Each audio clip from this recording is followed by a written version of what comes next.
ವಿರುದ್ಧ ಪ್ರತಿಭಟನೆ ನಡೆಸುತ್ತಿರುವ ಕಾಂಗ್ರೆಸ್ ಜನತಾ ಪಾರ್ಟಿ ಪ್ರತಿನಿಧಿಗಳೊಂದಿಗೆ ಎರಡನೇ ಸುತ್ತಿನ ಮಾತುಕತೆ ನಡೆಸಿರುವ ಕೇಂದ್ರ ಸರ್ಕಾರ ಪ್ರತಿಭಟನಾಕಾರರ ಬೇಡಿಕೆಗಳ ಕುರಿತು ಸರ್ಕಾರದ ಮಟ್ಟದಲ್ಲಿ ಚರ್ಚೆ ನಡೆಸಿದೆ.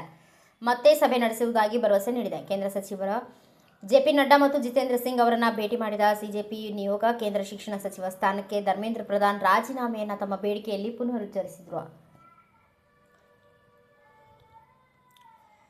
ಇಂದು ಮಧ್ಯಾಹ್ನ ಕಾನ್ಸ್ಟಿಟ್ಯೂಷನಲ್ ಕ್ಲಬ್ ಆಫ್ ಇಂಡಿಯಾದಲ್ಲಿ ನಡೆದ ಸಭೆಯ ನಂತರ ಮಾತನಾಡಿದ ಸಿಜೆಪಿ ಪ್ರತಿನಿಧಿಗಳು ತಮ್ಮ ಬೇಡಿಕೆಗಳ ಕುರಿತು ನಿರ್ಧಾರ ಕೈಗೊಳ್ಳಲು ಕೇಂದ್ರ ಸರ್ಕಾರವು ಶನಿವಾರ ಮಧ್ಯಾಹ್ನದವರೆಗೂ ಸಮಯ ಕೋರಿದೆ ಎಂದು ತಿಳಿಸಿದೆ.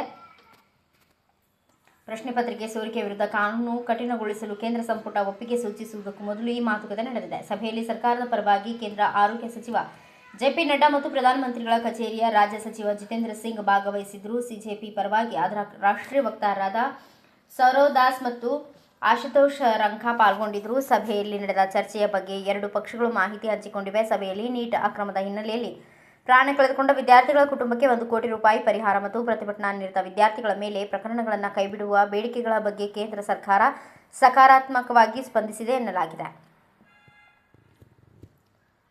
ಈ ಹಿನ್ನೆಲೆಯಲ್ಲಿ ಸೋನಮ್ ವಾಂಗ್ಚುಕ್ ಉಪವಾಸ ಸತ್ಯಾಗ್ರಹ ಅಂತ್ಯ ಮಾಡಿದ್ದಾರೆ. 26 ದಿನಗಳ ಉಪವಾಸ ಮುರಿದಿರುವ ಸೋನಮ್ ವಾಂಗ್ಚುಕ್ ಕೇಂದ್ರ ಸರ್ಕಾರ ಸೂಕ್ತ ಕ್ರಮಗಳನ್ನು ಕೈಗೊಳ್ಳುವ ಭರವಸೆ ವ್ಯಕ್ತಪಡಿಸಿದ್ದಾರೆ. ಸಭೆಯಲ್ಲಿ ನೀಟ್ ಪ್ರಶ್ನೆ ಪತ್ರಿಕೆ ಸೋರಿಕೆ ಪ್ರಕರಣಕ್ಕೆ ಸಂಬಂಧಿಸಿದಂತೆ ಶಿಕ್ಷಣ ಸಚಿವ ರಾಜೀನಾಮೆ ಏಕೈಕ ಪರಿಹಾರ ಎಂದು ಸಿಜೆಪಿ ವಕ್ತಾರರು ಕೇಂದ್ರ ಸರ್ಕಾರದ ಪ್ರತಿನಿಧಿಗಳಿಗೆ ತಿಳಿಸಿದ್ದಾರೆ.